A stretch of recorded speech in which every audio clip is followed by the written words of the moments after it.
की कृपा आप पर और हम पर हो जाए, हम उतना भजन कर लें। हम अपनी कथा में कई बार कहते हैं कि बार बार हार रहे हो, बार बार हार रहे हो और कोशिश करने में पीछे नहीं हट रहे, तो फिर मेरा भोलेनाथ भी साथ देना प्रारंभ कर देता है और एक दिन तुम्हें जिता कर ही मानता है।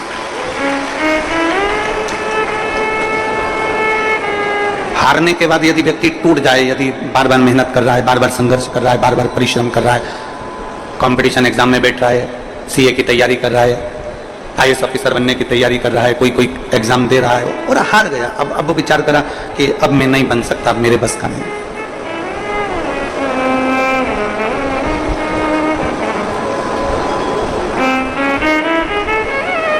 कितनी बेटियां बैठी हैं यहाँ पर और कितने बेटे बैठे हैं यहाँ पर? हाथ उठाओ जरा, बेटी और बेटे जितने बैठे हैं, खड़े हो जरा, खड़े हो जाओ, हो जाओ, मेरे बेटे भी खड़े हो जाओ, बेटियां भी खड़ी हो जाओ।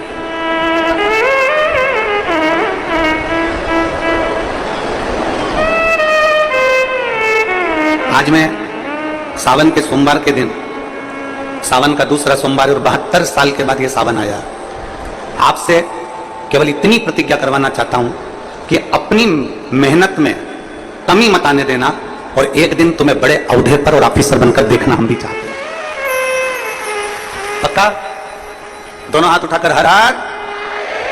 इतने नवयुवक बेटा बेटी इस कथा के पंडाल में बैठे हैं, आपसे केवल इतना चाहता हूं कि अपनी लगन और अपनी मेहनत एक इंच भी, एक अंश भी कम मत होने देना। पक्का? एक अंश अपनी मेहनत कम नहीं होना चाहिए। जितनी मेहनत हम पहले करते थे उससे 4 गुना मेहनत ज्यादा करेंगे और आने वाले समय में कंपटीशन एग्जाम में बैठकर हम आगे बढ़कर एक ना एक पद अवश्य प्राप्त करेंगे। यह हमारे भीतर का बल। बैठिए, नमन है आपको, बैठिए, साधुता। एक इंच की कमी नहीं आना चाहिए अपनी मेहनत में, एक अंश की कमी नहीं आना चाहिए अपनी लगन में, अपनी परिश्रम में। कोई तुमसे कह दे कि तुम सीए नहीं बन सकते, कोई तुमसे कह दे कि तुम शिक्षक नहीं बन सकते, कोई तुमसे कह दे कि तुम जज नहीं बन सकते, कोई तुमसे कह दे कि तुम आईएएस ऑफिसर नहीं बन सकते, तो वो तुम्हारे लिए चैलेंज है। फिर इतनी मेहनत करना, इतने कंपटीशन एग्जाम देना, एक बार हार जाओ, 2 बार हार जाओ, 3 बार हार जाओ, पर समझ लेना अगर बार बार हार रहे हो मतलब चढ़ने का प्रयास कर रहे हो, तुम्हारी मेहनत कम नहीं हो रही, मतलब तुम जीत कर बताओगे, ये निश्चित है तुम्हारे लिए। एक विश्वास अपने भीतर उत्पन्न करो। आज हमें बड़ी खुशी हो रही है कि इतने सारे नवयुवक बेटा बेटी इस कथा में बैठे हुए।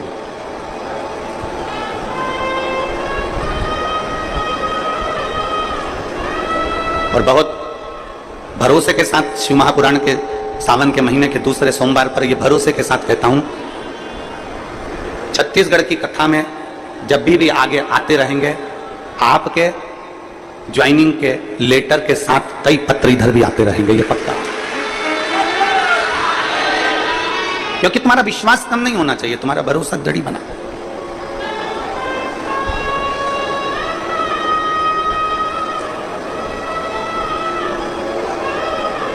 एक अच्छी लगन, एक अच्छी मेहनत व्यक्ति को मंजिल तक पहुंचा देती है। कल एक व्यक्ति कह रहा था, गुरुजी जब कोई मरता है ना तो अर्थी लेकर जाते हैं, मतलब हम मुर्दे को उसकी मंजिल तक पहुंचाते हैं। जब कोई मरता है तो हम अर्थी लेकर जाते हैं तो मुर्दे को उसकी मंजिल तक पहुंचाते हैं। हमने उस बेटे से कहा, नहीं, आप मुर्दे को मंजिल तक नहीं पहुंचाते, मुर्दा आपको मंजिल दिखाकर आता है कि यहाँ लास्ट का स्टेज है या आखिरी मंजिल। आप मुर्दे को मंजिल तक नहीं ले जा रहे, मुर्दा आपको मंजिल दिखा रहा है कि अंतिम बिंदु यहाँ है, आखिरी यहाँ पर है। बार बार व्यक्ति हार रहा है, बार बार हार रहा है और कोशिश कर रहा है, बार बार कोशिश भी कर रहा है, तो ये पक्का है कि वो जीतेगा, वो विजय प्राप्त होगा। बस मंजिल पे चलते चलते चलते चलते कहीं तुम्हारा मार्ग ना भटक जाए, उसका ध्यान तुम्हें रखना। एक घोड़ा होता है ना, तो घोड़े को 2 ऐसे चोकर उसकी आंख के पास में ऐसे लगा देता है। बोलो, देखा तुम लोगों ने? किन देखा? घोड़े को उसकी आंख के पास में ऐसे चोकर 2 पट्टे उसकी आंख के पास में ऐसा लगा देते। कारण क्या होता है कि वो घोड़ा यहां वहां ना देखे, सीधे देखे। अपनी मंजिल की ओर सीधा चले। अगर वो इधर उधर देखेगा, हरी घास यहाँ मिल गई, हरी दूबा यहाँ मिल गई, वहां खाने बैठ गया, कहीं मालूम पड़ा कि चना मिल गया, चना खाने बैठ गया, कुछ मिल गया, कुछ खाने बैठ गया, इधर देखा, इधर कुछ खाने बैठ गया, आगे गया तो आगे कुछ मिल गया, तो उसने उसकी आंखों पर दो पट्टी बांध दी कि वो सीधा देखे।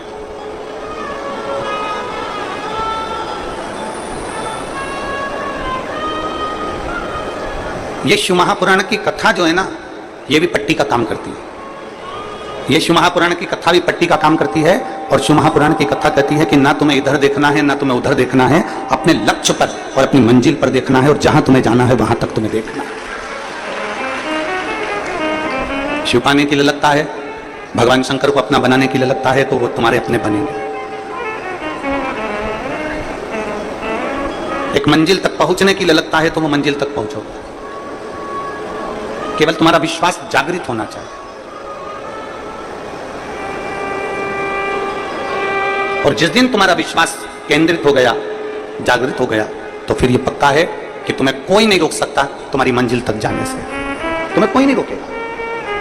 और मैंने तेरे ही भरोसे बाबा, तेरे ही भरोसे हवा बिच उड़ती जावांगी बाबा, डोर हथू छड़िया में कटी जा।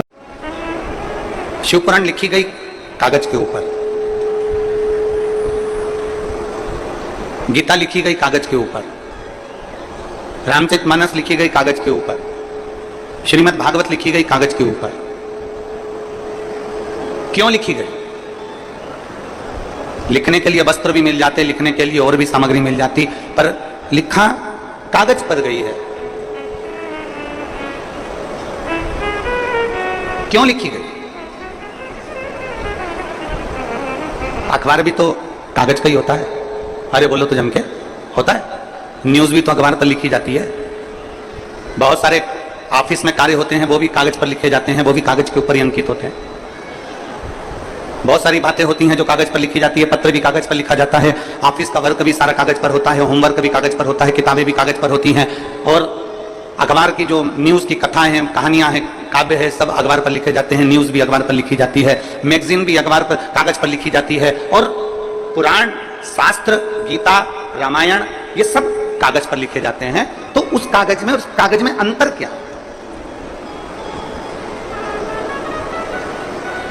उस कागज में और इस कागज में अंतर क्या? सबसे बड़ा अंतर है कागज का, कागज एक ही है। अखबार छपने वाला कागज भी एक है, मैगजीन लिखने वाला कागज भी एक है, और किताबें बनने वाला कागज भी एक है, ऑफिस में काम होने वाला कागज भी एक है, और पत्र लिखने वाला कागज भी एक है, और पुराण लिखने वाला कागज भी एक है। केवल अंतर इतना है कि बाकी के जिन चीजों पर लिखा गया वो संसार की चीजें लिखी गई, और पुराण में जो लिखा गया वो परमात्मा की चीजें लिखी गई। और जो परमात्मा की एक बार बात लिखा जाती है वो फिर कहीं फेंकी नहीं जाती, उसको संजोकर पूजन के लिए, आराधना के लिए, साधना के लिए रखा जाता है। शिव महापुराण की कथा कहती है जैसे कागज एक है, बस अंकित क्या हो रहा है वो देखा जाता है, उसी तरह संसार में सब एक जैसे पैदा हुए हो। संसार में माता के गर्भ से जब जन्मे थे तुम्हें नहीं मालूम था कि तुम ब्राह्मण हो कि क्षत्रिय हो कि वैश्य हो कि शूद्र हो। माता के गर्भ से जब जन्मे थे तो तुम्हें नहीं मालूम था कि तुम्हारा शरीर पूरा है कि आधा है। माता के गर्भ से जब जन्मे थे तुम्हें नहीं मालूम था कि तुम गरीब हो कि अमीर हो। माता के गर्भ से जब जन्मे थे तुम्हें नहीं मालूम था कि तुम देख पाओगे कि नहीं पाओगे, सुन पाओगे कि नहीं पाओगे, चल पाओगे कि नहीं चल पाओगे, तुम्हें कुछ नहीं मालूम था। भगवान जब जन्म देता है एक जैसा देता है, कागज एक जैसा रहता है। बस हमें ये अपने ऊपर निर्भर करना पड़ता है कि हमें बड़े होते होते हमें अपने दिल पर क्या अंकित करना है। हमें संसार की वस्तुओं को अंकित करना है कि परमात्मा की वस्तु को अंकित करना है। हमें किस मंजिल की ओर जाना है, हमें नीचे की ओर जाना है कि आगे की ओर जाना है, हमें किस दुकान पर जाकर बैठना है, हमें किस गुमठी पर जाकर बैठना है, हमें किसकी संगत में बैठना है। हम कहीं खाने पीने वालों की संगत में तो नहीं बैठ गए, हम कहीं मदरा पीने वालों की संगत में तो नहीं बैठ गए, हम कहीं किसी जुआरी की संगत में तो नहीं बैठ गए। यह हमारे ऊपर निर्भर करता है कि हमारी संगत कैसी है। अंकित हमें करना है। जब भगवान ने पैदा करा तब यह नहीं बताया कि तू ब्राह्मण है कि क्षत्रिय है कि वैश्य है कि शूद्र है। भगवान ने जब पैदा करा तो यह नहीं बताया कि तेरा शरीर कैसा है। परमात्मा ने तो यह देखा कि तेरा कर्म कैसा है, उस कर्म के हिसाब से तुझे जन्म दे दिया और जन्म देकर तुझे संसार में भेज दिया।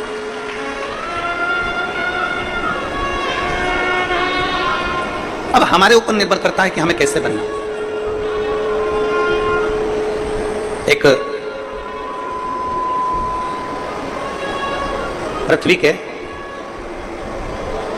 वीर योद्धाओं में, श्रेष्ठ राजाओं में एक राजा हुए उत्तर भारत के हर्षवर्धन।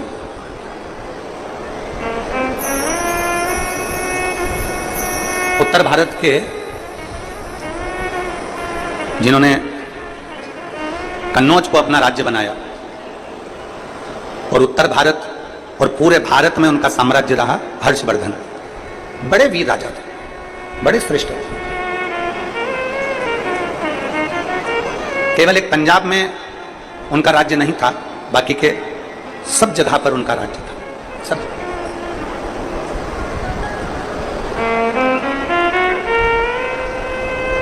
एक बार हर्षवर्धन राजा जी से पूछा गया कि आपने प्रत्येक भारत के एक एक राज्य को अपना बना लिया, पंजाब को आपने अपना नहीं बनाया, उसका कारण क्या था? हर्षवर्धन राजा ने जो कहा वो बड़ा श्रेष्ठ कर कहा। हर्षवर्धन राजा ने कहा कि पंजाब की धरा पर गुरु नानक देव जी प्रगटे और गुरु नानक देव जी ने अपनी वाणी में, अपने लेख में, अपनी गुरु वाणी में एक एक बंदे को, बंदा मतलब एक एक व्यक्ति को ईश्वर से जोड़ने का प्रयास किया। और जब वो ईश्वर से जुड़ चुके हैं तो फिर मुझे अपने राज्य का फैलाना करने की जरूरत नहीं है।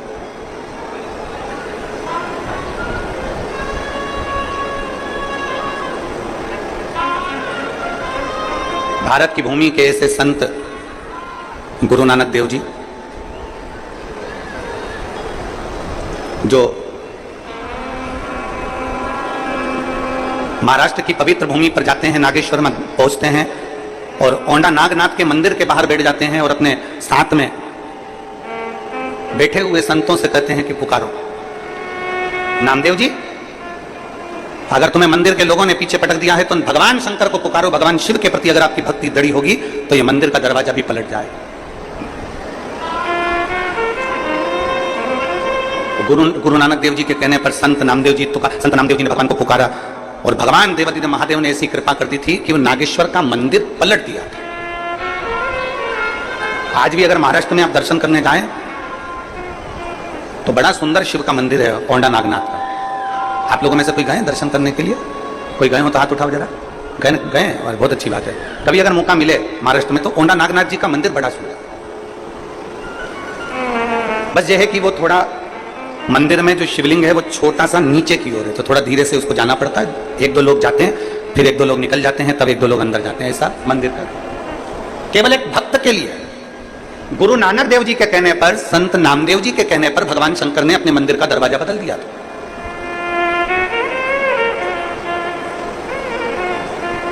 मंदिर का द्वार चेंज कर दिया।